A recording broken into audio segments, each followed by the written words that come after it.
నమస్కారం. ఈరోజు మనం ఓ అద్భుతమైన ప్రయాణం చేయబోతున్నాం. కాలంలో వెనక్కి వెళ్లి కొన్ని వేల సంవత్సరాలుగా ఎన్నో కథలకు, చరిత్రకు సాక్షిగా నిలబడిన ద్వారకాధీశ ఆలయం గురించి తెలుసుకుందాం. అయితే ఇక్కడే ఒక పెద్ద ప్రశ్న వస్తోంది. ఒక కట్టడం, అది ఒక ఆలయం, ఏకంగా 2000 సంవత్సరాలకు పైగా ఎలా నిలబడగలుగుతోంది? ఆలోచించండి.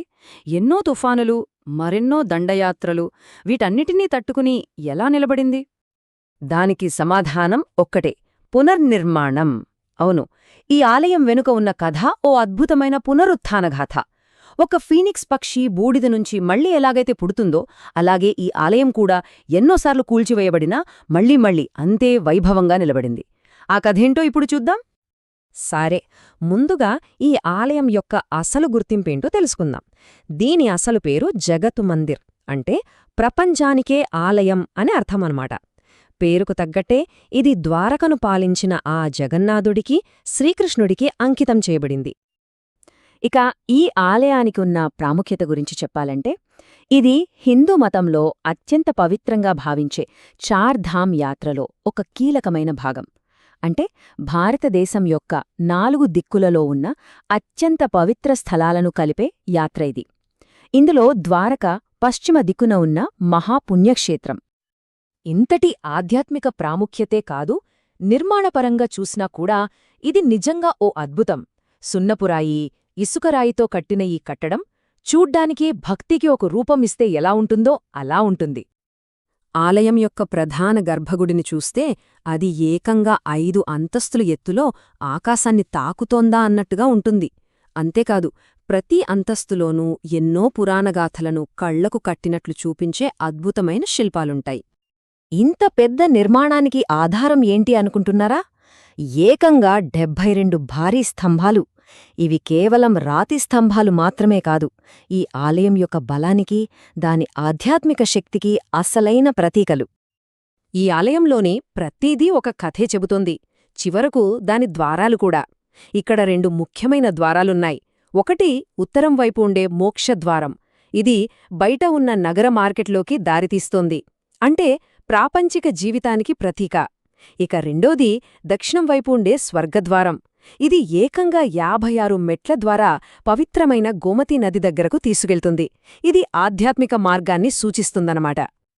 ఇక్కడ జరిగే ఒక ఆచారం గురించి ఖచ్చితంగా చెప్పుకోవాలి. అదే ధ్వజారోహణం.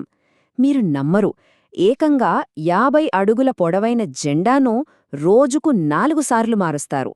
ఒక కుటుంబం ఈ హక్కును కొనుక్కొని ఆ కుటుంబ సభ్యులే 78 మీటర్ల ఎత్తున్న ఆలయ శిఖరాన్ని ఎక్కి పాత జెండాను దించి కొత్తది ఎగరేస్తారు. ఇది భక్తికి, సమర్పణకు ఎంత గొప్ప నిదర్శనమో కదా. కాని ఇంతటి వైభవం వెనుక ఎన్నో గాయాలున్నాయి. దాని చరిత్రే ఒక అసాధారణమైన పట్టుదలకు నిదర్శనం. విధ్వంసం, పునర్నిర్మాణం, ఇదే దాని కథ. ఈ కాలక్రమం చూస్తే మనకే అర్థమవుతుంది దీని ప్రయాణం ఎంత కల్లోలభరితంగా సాగిందో. పురావస్తు ఆధారాల ప్రకారం మొదటి ఆలయం క్రీస్తుపూర్వం 200లోనే కట్టారు. ఆ తర్వాత ఎన్నోసార్లు దాడులకు గురైంది. ముఖ్యంగా క్రీస్తుశకం 1473లో సుల్తాన్ మహ్మూద్ బేగడ చేతిలో దాదాపు పూర్తిగా ధ్వంసమైంది. కాని ఆ తర్వాత 15వ-16వ శతాబ్దాల్లో మళ్లీ అంతే వైభవంగా పునర్నిర్మించబడింది. అయితే ఆ 1473 నాటి దాడి వెనుక ఒక ఆసక్తికరమైన చారిత్రక కోణం కూడా ఉంది. చరిత్రకారుల ప్రకారం మతపరమైన కారణాలు ఉన్నప్పటికీ ఆ దాడికి తక్షణ కారణం వేరే ఉంది. ఆ ప్రాంతంలోని సముద్రపు దొంగలను అణచివెయ్యాలన్నదే సుల్తాన్ యొక్క అసలు ఉద్దేశ్యమని చెబుతారు. సరే, చరిత్రను కాసేపు పక్కన పెడితే ఈ భూమికి ఒక గొప్ప పౌరాణిక నేపథ్యం కూడా ఉంది. ఇప్పుడు ఆ పురాణగాథల్లోకి ఓసారి తొంగిచూద్దాం. ద్వారకలో కృష్ణుడి గుడి, ఆయన భార్య రుక్మిణీదేవి గుడి వేరువేరుగా ఎందుకున్నాయో ఎప్పుడైనా ఆలోచించారా? దాని వెనుక ఒక చాలా ఆసక్తికరమైన, శక్తివంతమైన పురాణగాథ ఉంది. ఈ కథంతా దూర్వాస మహర్షి చుట్టూ తిరుగుతుంది. ఆయన కోపానికి ప్రసిద్ధి కదా. ఒకసారి ఆయన కృష్ణుణ్ణి, రుక్మిణిని తన రథాన్ని లాగమని ఒక విచిత్రమైన పరీక్ష పెట్టాడు. అలా లాగుతున్నప్పుడు రుక్మిణికి బాగా దాహం వేసింది. అప్పుడు కృష్ణుడు తన మాయతో ఏకంగా గంగానదినే ఆమె కోసం అక్కడికి రప్పించాడు. కాని తనకు ముందుగా నేళ్లు ఇవ్వలేదన్న కోపంతో దూర్వాసుడు ఆగ్రహంతో ఊగిపోయాడు. ఆ క్షణికావేశంలో నువ్వు నీ భర్త నుండి విడిపోయి ఇక్కడే ఉండిపో అని రుక్మిణీదేవిని శపించాడు.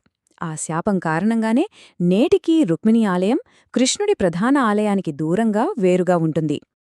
చూశారుగా, అద్భుతమైన వాస్తుశిల్పం, ఎన్నో దాడులను తట్టుకున్న చరిత్ర, శక్తివంతమైన పురాణం, ఈ మూడు కలిస్తేనే ద్వారకాధీశ ఆలయం. ఇవన్నీ కలిసి ఈ ఆలయాన్ని ఈరోజుకి ఒక గొప్ప పవిత్ర గమ్యస్థానంగా ఎలా నిలబెట్టాయో చూద్దాం. ఈ ఆలయం ప్రాముఖ్యతను మాటల్లో చెప్పలేం. ఇది కేవలం ఒక గుడి కాదు, ఇది చార్ధామ్లలో ఒకటి. సాక్షాత్తు ఆదిశంకరాచార్యులు సందర్శించిన ప్రదేశం. భారతదేశంలోని 7 మహాపవిత్ర నగరాలైన సప్తపురులలో ఒకటి. చివరికి మీరాబాయ్ లాంటి గొప్ప భక్తురాలు కృష్ణుడి విగ్రహంలో ఐక్యమైంది కూడా ఇక్కడే అని నమ్ముతారు. అందుకే ఇదంత ప్రత్యేకమైనది. చివరిగా ఈ ఆలయం యొక్క మొత్తం సారాంశం దాని జెండాపై ఉండే ఒకే ఒక్క చిహ్నంలో ఇమిడి ఉంది. ఆ జెండాపై సూర్యచంద్రులు ఉంటారు. దాని అర్థమేంటంటే, ఈ భూమి మీద సూర్యచంద్రులు ఉన్నంతకాలం కృష్ణుడు ఇక్కడే ఉంటాడు. ఇది కేవలం ఒక మాట కాదు, ఒక గొప్ప వాగ్దానం, ఒక అచంచలమైన నమ్మకం, వేల సంవత్సరాల వారసత్వానికి అసలైన ప్రతీక.